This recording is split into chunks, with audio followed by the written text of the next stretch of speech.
출애굽기 23장 14절에서 33절 말씀입니다. 15절 너는 무교절을 지켜라. 내가 네게 명령한 대로 첫째 달인 아비벌에 정해진 때에 7일 동안 누룩 없는 빵을 먹어야 한다. 그 달에 내가 이집트에서 나왔기 때문이다. 내 앞에 나오는 사람은 빈손으로 와서는 안 된다.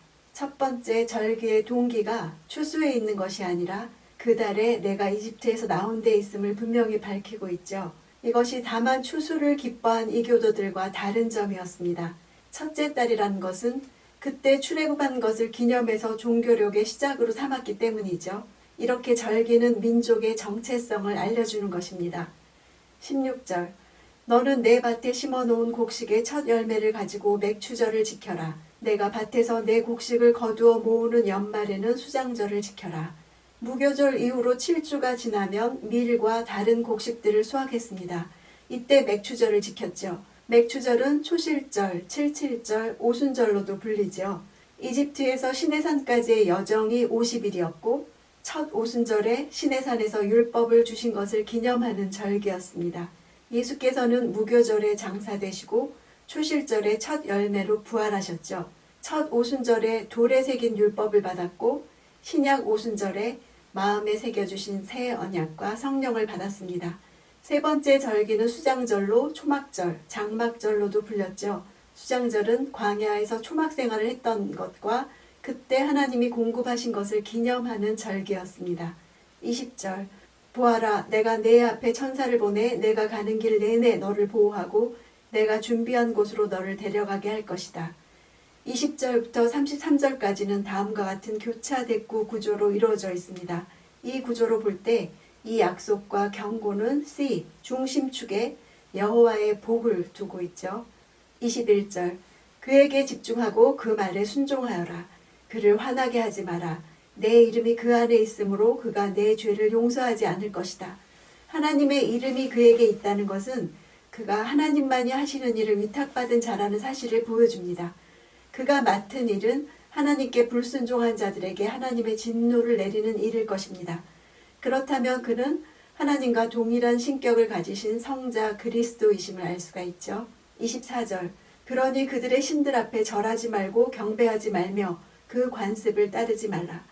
오직 너는 그것들을 쳐 부수고 그들의 형상들을 산산조각 내야 한다. 가나안 신들을 섬기는 예배를 무너뜨려야 하는 이유는 거룩하신 하나님의 성품을 대적하기 때문이죠. 사람은 자기가 경배하는 신을 닮아가게 되어 있습니다. 그들은 탐욕과 음란, 풍요와 다신 숭배를 조장했죠. 우리는 왜 다른 신들을 경배하게 될까요? 내가 원하는 것을 얻고 싶기 때문이죠. 하나님은 내가 져야 하는 십자가를 이야기하시지만 나는 기적 같은 일이 그냥 일어나기를 원합니다. 내가 희생하지 않아도, 손해보지 않아도, 내가 섬기지 않아도, 인내하지 않아도, 내가 용서하지 않아도, 감당하지 않아도 내 삶에 기적이 일어나기를 원하죠. 예수님은 악하고 음란한 세대가 표적을 구한다고 하셨습니다. 표적 추구 신앙은 하나님의 권능만 원하는 신앙이지요. 25절 너희는 너희 하나님 여호와께 경배하라. 그러면 그가 내 빵과 내 물에 복을 내릴 것이다. 내가 너희 가운데 아픈 것을 없애버릴 것이다. 우리가 우상들에게 절하는 이유는 빵과 물과 아픈 것 때문이죠. 하나님을 경배하는 것보다 우리는 당장 먹고 사는 문제와 병에서 노연하는 것을 얻기 원합니다. 그러나 하나님은 나를 경배하라. 먼저 그 나라와 그 의를 구하라. 그러면 이 모든 것을 더할 것이다. 이렇게 말씀하십니다. 27절 내가 내 앞에 내 공포를 보낼 것이고 너와 대결할 모든 민족들을 멸망시킬 것이다. 내가 내 모든 원수들이 등을 보이며 도망치게 할 것이다. 공포라는 추상명사를 의인화해서 마치 사람들에게 파견하는 것처럼 임하게 하실 것을 표현하고 있죠. 이것은 하나님이 이스라엘을 이집트의 강한 압제에서 어떻게 구출해내셨는지에 대한 소문이 먼저 가나안 땅에 들어가게 하신다는 의미입니다. 이스라엘이 가나안에 도착하기 전에 앞서서 먼저 그곳에 거하는 원주민들에게 공포를 전달시키심으로써 그들로 하여금 용감히 맞서지 못하고 전쟁에 패배해서 후퇴하게 하실 것이라는 의미죠. 28절 내가 내 앞에 왕벌을 보내 히윗 사람과 가나안 사람과 헷 사람을 내 길에서 쫓아내겠다. 여기서 왕벌은 그 왕벌이라고 앞에 정관사가 붙었습니다. 이스라엘이 익히 잘 알고 있는 역사적으로 강력한 한 인물이거나 세력을 암시한다고 볼 수 있죠. 그것이 무엇인지는 여러 견해가 있습니다. 분명한 것은 하나님께서 이스라엘이 가나안 땅에 진격하기 전에 미리 그 땅 사람들에게 치명적인 상처를 안기셨다는 사실입니다. 가나안 7족속 가운데 이 3족속이 가장 막강한 군사력을 소유한 족속들입니다. 그들을 쫓아내겠다고 하신 것은 가장 강력한 저항을 하게 될 세 족속을 무찔러 주시겠다면 그 아래 약한 족속들이야 두말할 필요가 없다는 뜻이죠. 29절 그러나 내가 그들을 1년 내에는 내쫓지 않을 것이다. 그렇게 한다면 그 땅이 황폐해지고 들짐승이 너무 많아져 내가 감당하지 못할 것이기 때문이다. 하나님은 이스라엘에게 젖과 꿀이 흐르는 땅을 약속하셨지 황폐한 불모지를 약속하지 않으셨죠. 따라서 풍요로운 상태 그대로 인수받을 수 있도록 가나안 족속들의 멸망과 추방을 1년간 보류하겠다고 하십니다. 이것을 볼 때 역사의 주인이신 하나님께서 당신의 백성을 중심으로 이 역사의 시간을 정하고 계신다는 진리를 확인할 수 있지요. 30절 내가 그들을 조금씩 내 앞에서 쫓아낼 것이니 결국에는 너희 수가 늘어나 그 땅을 다 차지하게 될 것이다. 조금씩 한글로는 이렇게 한 번 나왔지만 원어로는 2번 반복해서 조금씩입니다. 이것은 땅을 차지하는 정도와 속도가 아주 하찮을 정도로 미미한 것을 강조하는 것이죠. 결국 이 말 속에는 하나님께서 가나안 족속들을 쫓아내시되 점진적이고도 자연스럽게 그 일을 진행해 갈 것이라는 의미가 담겨져 있습니다.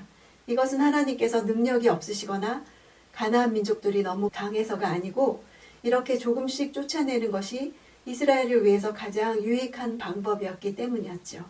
31절 내가 홍해에서부터 블레셋 바다까지 광야에서부터 강까지 내 경계를 세우고 그 땅에 사는 백성들을 내게 넘길 것이니 너는 그들을 내 앞에서 쫓아내어라.